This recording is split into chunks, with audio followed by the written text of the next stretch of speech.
What's going on, you guys? It's Becca Switzer with Roof Sales Mastery, author of Diamonds in the Sky, and Raleigh giving himself a good scritch behind the ears. Isn't that right, Raleigh? He ignores me every second of every day. But I actually just got done recording an episode with John Dye on the American Contractor Show. So if you haven't caught any of those episodes, check it out. I've done a few now. And the topic today was about qualifying your customers. And I actually wanted to share, on a related note, just a topic and some insight about not being too picky when it comes to qualifying customers. So I remember when I started doing Cutco sales back when I was a 19-year-old kid that had just dropped out of college after my sophomore year. I remember one of the very first things that I learned, they said, don't prejudge your customers. Meaning, if you show up to a house and it's a small house, shitty old rusty car in the driveway, and in your mind you're like, these people don't have any money, they're probably up to their eyeballs in debt, they can't afford stuff like this, what's going to happen?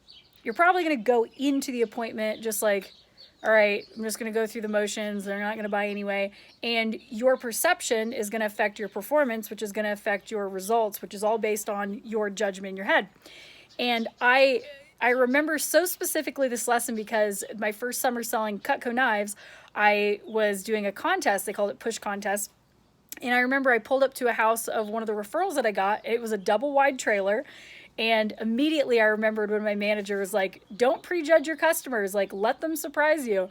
And sure as shit, this customer made the biggest purchase of anybody during that contest. They bought the biggest set of knives, which was called the Ultimate Set. At that time, it was like $2,000, a little bit more than that. And they bought it. And I was like, dang, that's so, and I took that lesson all the way through into my roof sales and all that stuff. And, I think sometimes contractors and salesmen get a little bit too picky and they start cherry picking, or they won't even bother if the roof is not 55 square, or, there's not a Lexus in the driveway or whatever. And I remember when I worked a storm in 2012 in St. Louis.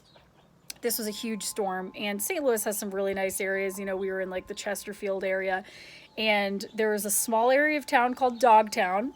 And Dogtown was this very small, pretty poor area of town. Like literally the biggest roof I was on in that whole area was 14 square. That was like a big roof. Most of them were 11 or 12.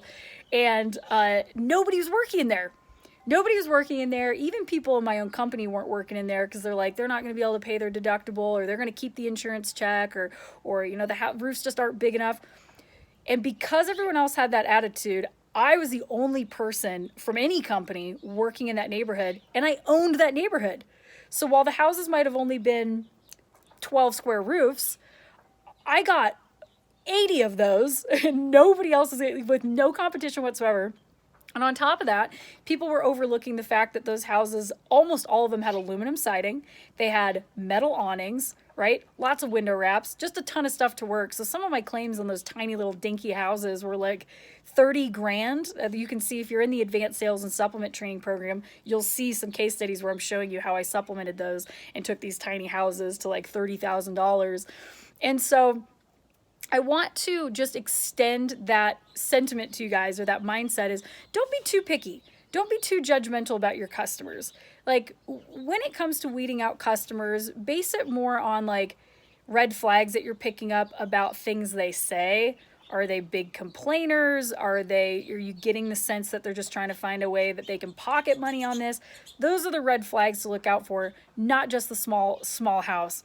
Because one thing that I teach in my new hires training, if you're a business owner and you're in my new hires training and you train your newbies with this, you'll recognize this. But when we talk about, we're teaching the new guys about the deductible. And if you hire some 20-something that's never spent $1,000 on anything in their life, right? Or it's like, that's a lot of money to them. It might be hard to bridge that gap and help people understand that, like, customers have $1,000. Like, the average deductible is $1,000 in most places. And so it's like, if you don't think they have $1,000, walk in their house. Do you see the washer and dryer? How much do you think those cost? There's a 70-inch flat screen TV on the wall. There's a Harley Davidson parked in the garage. They've got a hot tub in the back, right? There's a million indications. People spend money.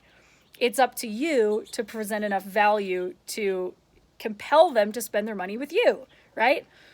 So whether you're in $1 million house or you're in an $82,000 house, don't prejudge your customers. Like, it's it's a big mistake that a lot of people make, and it skimps them on opportunities that they could capture. So I hope that makes sense to you guys here today. I wanted to share that little nugget. As always, subscribe to the YouTube channel. You can go to roofsalesmastery.com for my actual programs. Please join. I would love to have you guys. Like, I know you're seeing the results every single day from business owners, supplementers, and salespeople. I share it on my Instagram, my Facebook all the time, every single day.